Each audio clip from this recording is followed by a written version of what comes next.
Welcome to the Business Spotlight. Oh, I'm so excited to talk to the fabulously talented and inspirational Clare Sutton. She is honestly so interesting. Her stories, her analogies capture my brain.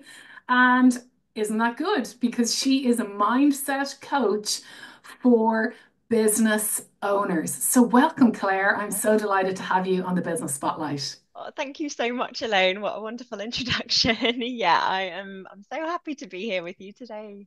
Oh, well, equal happiness. And you know why I'm so happy is because the Business Spotlight is all about inspiring people who are watching us, who might be just sitting on the sidelines right now, who might be thinking, oh, I don't know, should I take a step forward? Oh, like you're just the perfect guest. And also kind of going, or maybe somebody who's like, oh, like I don't know whether I can keep going. I don't know whether this is right for me. Maybe I should go back to, a permanent job, but maybe they should just go back to a part-time job. I want to respect, people and their choices, but the business spotlight is all about showing them businesses who aren't doing the typical day. I saw your post earlier saying that you had been out for a run and then you were going to talk to me. And so this is exactly it. It's that flexibility, it's that different life. And I feel like so many people who say if you don't see it, you don't know that it's there, you can't be it. Even though we have amazing imaginations. And so I just want to show people there is another universe out there that might suit you better, than what is readily available in front of your eyes. Anyway, enough. That's what the business spotlight is all about. So I'm really delighted to have you here. And I've said, that you're a mindset coach, but I want you to explain, like, what is that? Like, what do you do? How do you help people? Yeah, absolutely. It's a really good question because there's so many different types of coaches out there and mindset coaches. But for me, I work with people who are running their own businesses, who they actually have quite a good idea already of what they want to do. And they might have plans, they might have strategies, they might have worked with a business strategist coach beforehand, and they've got a good idea, they've got lots of ideas. However, what they find challenging is actually following through with those actions. So it may be because of things like self-doubt, imposter feelings, that make it difficult for people to take that leap. Or it might be things like perfectionism, procrastination, over people pleasing tendencies as well. So all of these things which are in our mind really that hold us back from taking the action that we really want to do.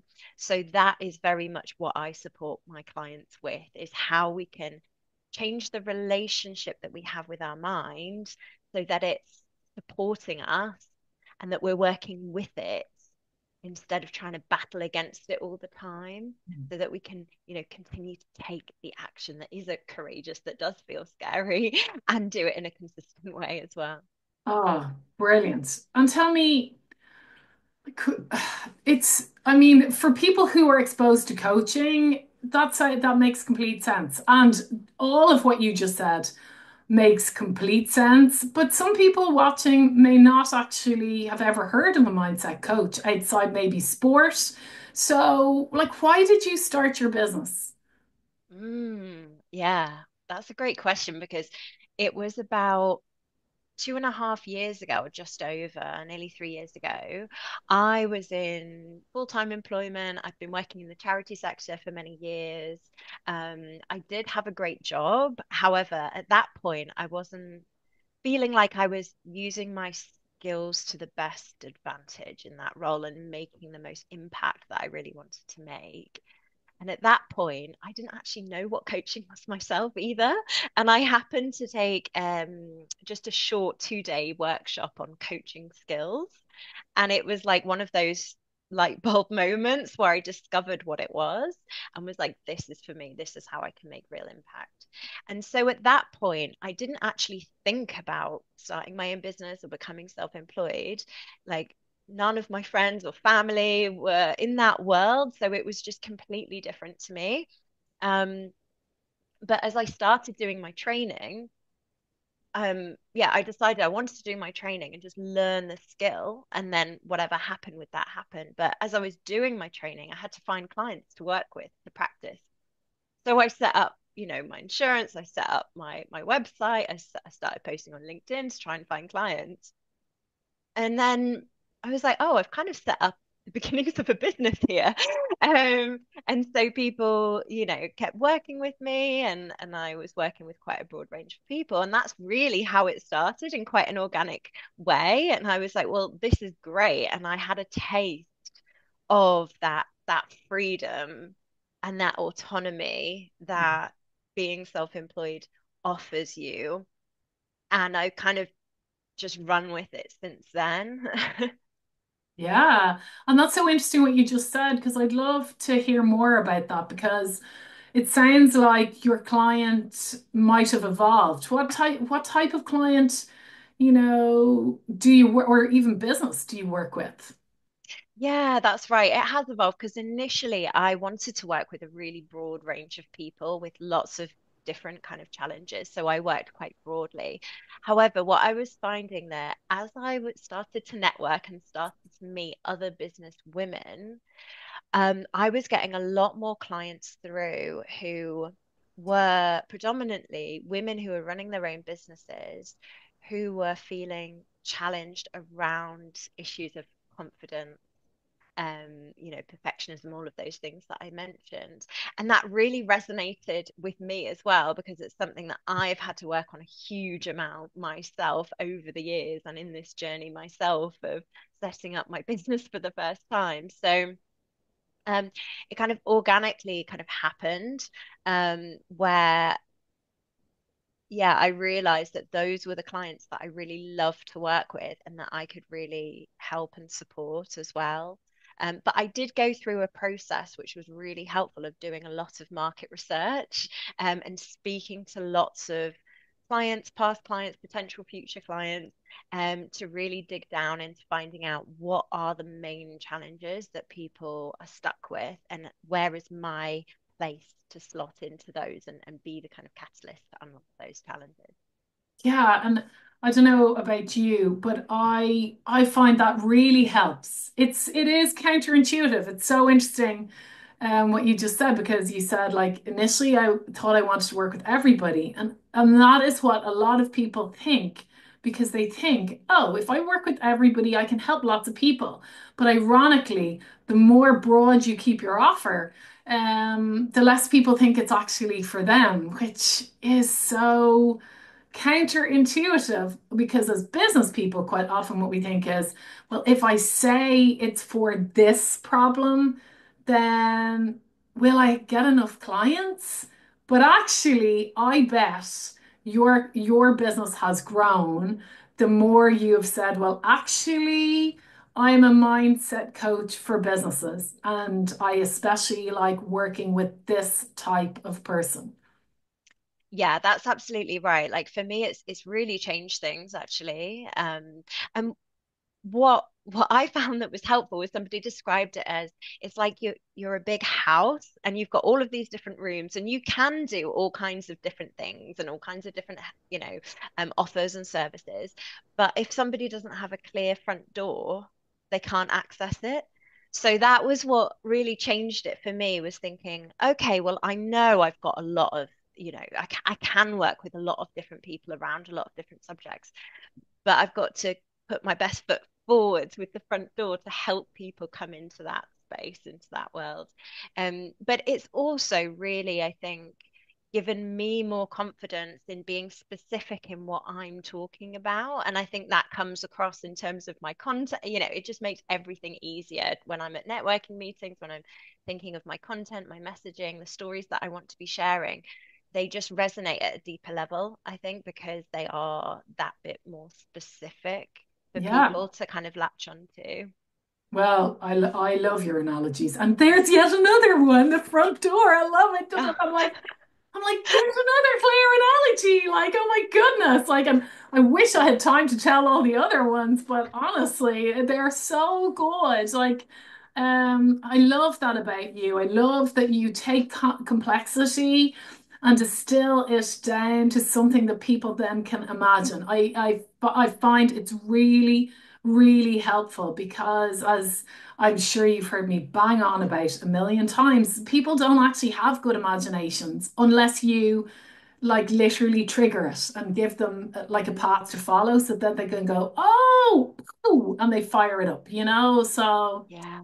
oh, Uh, Claire, love it. that's interesting to hear you say it from that perspective because it's fascinating. Like I use a lot of metaphors in terms of coaching, but also for the storytelling. I know you do talk a lot about storytelling in terms of content, but the neuroscience behind it is so interesting in the fact that it's pre-existing knowledge that you're then layering new meaning on top of.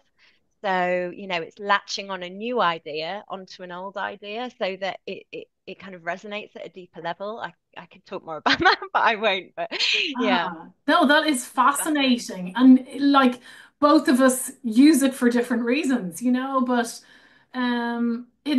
storytelling like is how so many traditions have been passed down from one generation to another because before we people had printing, they spoke, they told stories and so it helps people so much to understand concepts. And I love the idea of layering it down, particularly as a mindset coach, because you kind of want to help people reprogram old stories that they have running in their head, I'm sure, with a different way of looking at something, you know. So, oh, juicy. I love the juice, Claire, like that.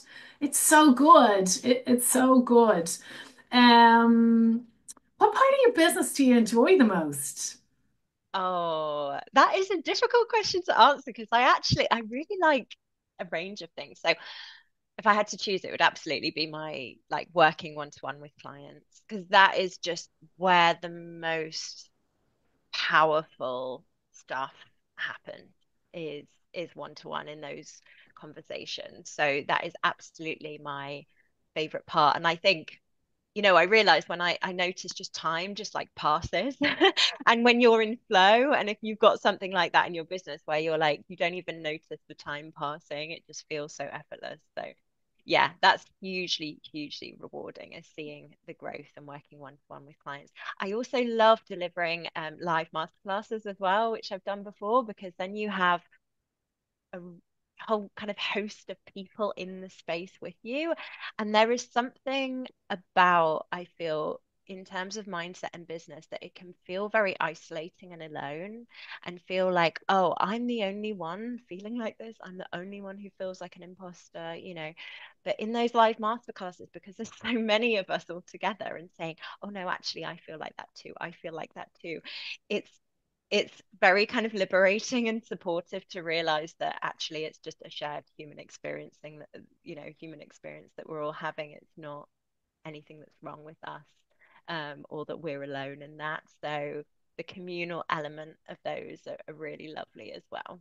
Yeah, gosh, it is. You're right, and I think you can say that about every aspect of business. You think, oh, I'm not doing it well, or I couldn't do that so well, or my business is different to everybody else's. But none of us see what's going on the inside, So we all struggle with, as you call them, imposter feelings. Mm. So no matter, even if you have 30 years experience in marketing, you still do, like so.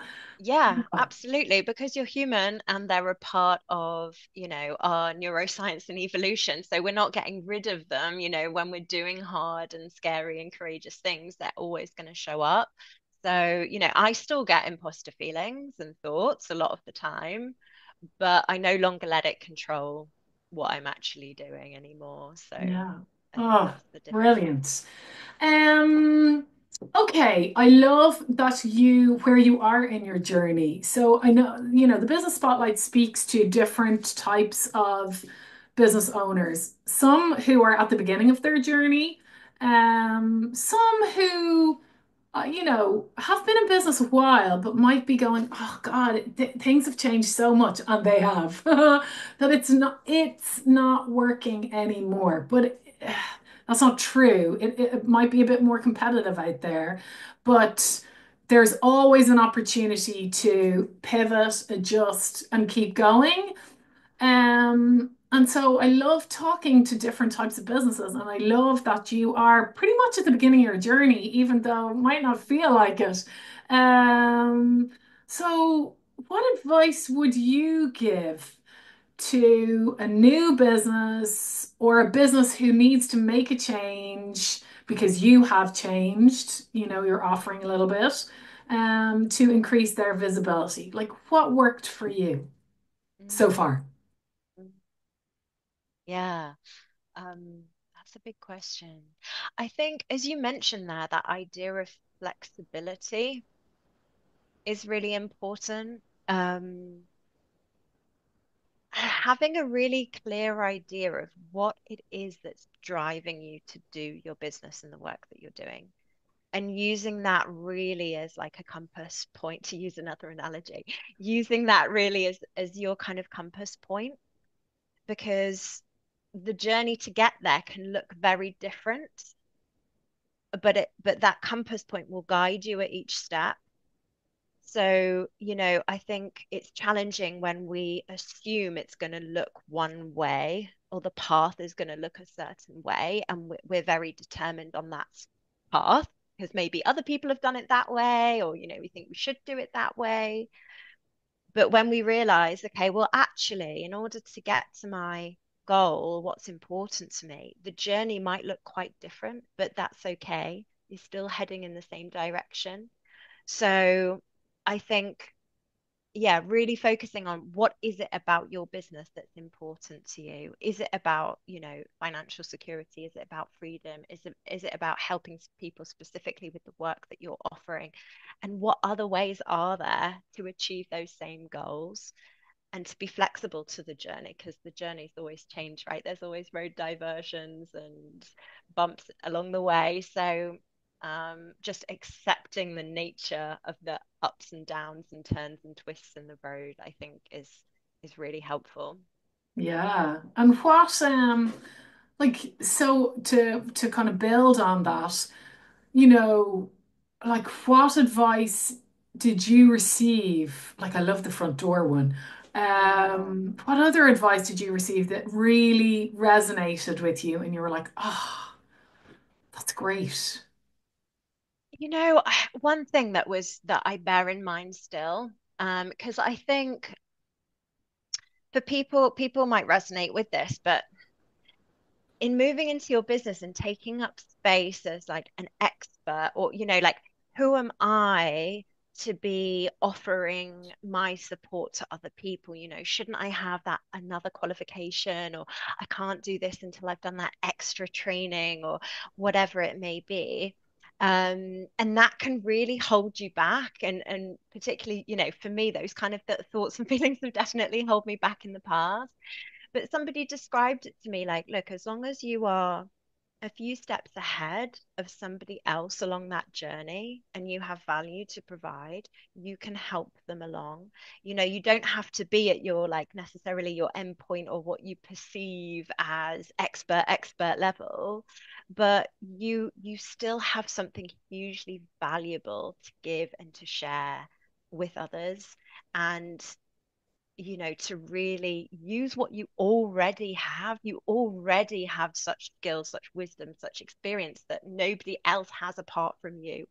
And so just to really dig into that and think, no, I can help people, as I am right now, even if I did absolutely no, more development. Obviously, development is hugely important, but even if, it is just as today, I can still help somebody who is, on further back along the road. That is brilliant advice, and advice that, from a marketing perspective, I often give my clients because, especially now when we see people who are so far ahead of us and have had that success, people like Amy Porterfield really have inspired me. But what I love about her is that she will often in her podcast say things like, I can't remember what it was like, or I can kind of remember what it was like at the beginning, but like she has a seven-figure business now and a team. So looking at what she does, or looking even at someone who is in the next income level bracket to you, they're doing different things. They have gotten to that level by taking certain actions. And so, to build on what you just said, like it's good to, as a coach, no matter, it is good to share the experience that you're having right now, because it might be that you're helping people just three steps down the ladder, but you can't help someone if you're at the top of the ladder, to the same level of empathy that you can when you are three rungs up, of course, you can help them with your experience, but it won't quite have that. I really was in that situation, like at that stage, Mm. like so. Yeah, great advice. Um, oh, tell me, what's the dream? What's the dream for you in your business for the next year? Mm. Yeah. So I really want to continue working with just amazing, inspiring business owners, continuing my one-to-one work, but also what I want to do is actually make my work more accessible to a broader range of people and business owners so that they can access support even if they don't have capacity to have that one-to-one support. So this year I'm really going to be sharing my masterclasses so that they're going to be downloadable at a much lower rate than I charge for my one-to-one coaching, so that more people can get access to that support and take a step up that ladder. Yeah. um, but also, I mean, for me personally, I want to continue to run my business without burnout, with a calm nervous system, and to enjoy all of the beautiful things in life at the same time. That is success for me. Yeah, and something that we lose sight of quite often, which is why you're so needed, Claire, because, quite often people are just pushing themselves to attain success that potentially it has different structures happening behind the scenes, so reminding people that they need to nourish themselves, that to slow down, you can speed up, that sometimes actually what might seem impossible is possible, if you change that mindset, because quite often what I feel myself is, um, we're giving away all this headspace. Yes. So I Yeah. think that is great that you are just making that so much more accessible for people. And then hopefully that also will feed more into your one-to-one business. Exciting Mm. times. Yeah, Yeah. yeah, absolutely. Yeah, because I read there's been some really key learning that's happened for me, which has been absolutely pivotal in changing my mindset. So I just want to share that with as many people as possible. Oh, brilliant. Yeah. Well, how can people, we've talked around it, but let's get really Yeah. direct here, shall we? How can people work with you? Yeah, so I have one of my main packages is called a mindset booster, which is 8 weeks of intensive one-to-one support where we really focus on one particular mindset challenge that you're having at the moment with your business. And we work over those weeks to unblock that challenge for you and create a kind of plan for you to work through after those 8 weeks are finished to continue that progress. So that is what I'm working a lot on with one-to-one clients, as well as having longer term clients as well afterwards. So that is a brilliant way to work with me, and I offer a free discovery call for us to talk about whether it would be helpful for you. And then I also have a free mailing list that I send out every 2 weeks, which has got loads of practical tips and tools and strategies to just gently nurture our mindset in terms of business in a really human centered way, in a really self compassionate way as well. And what's that called? That's called A Space Just for You. I knew it had a good name. I was like, I've seen you promote that. I was like, I have to ask you what it's called because I remember going, oh, that sounds Yeah. very calming. It is. It You is. know? Yeah, that's the feedback. The biggest piece of feedback that I get is the word calm and calming. So if you feel like you need some calm, it's a good place to be. Oh, wonderful. Well, I'm going to share the links around our video. And of course, it will be shared. I will be uploading our interview to my blog, ElaineWalsh-McGrath.com/blog, where you shall live for all eternity. Lovely. So the Oh, links will be there. It was so lovely to chat to you today, Claire. it's been a pleasure. Yeah, thank you so much for inviting me on today. Oh, no, honestly, what you're doing is so powerful. How you can help people is amazing. We need more of it. And so, yeah, it was great to have you on the business spotlight and put your business under the spotlight. Thank you so much for joining me. Yeah.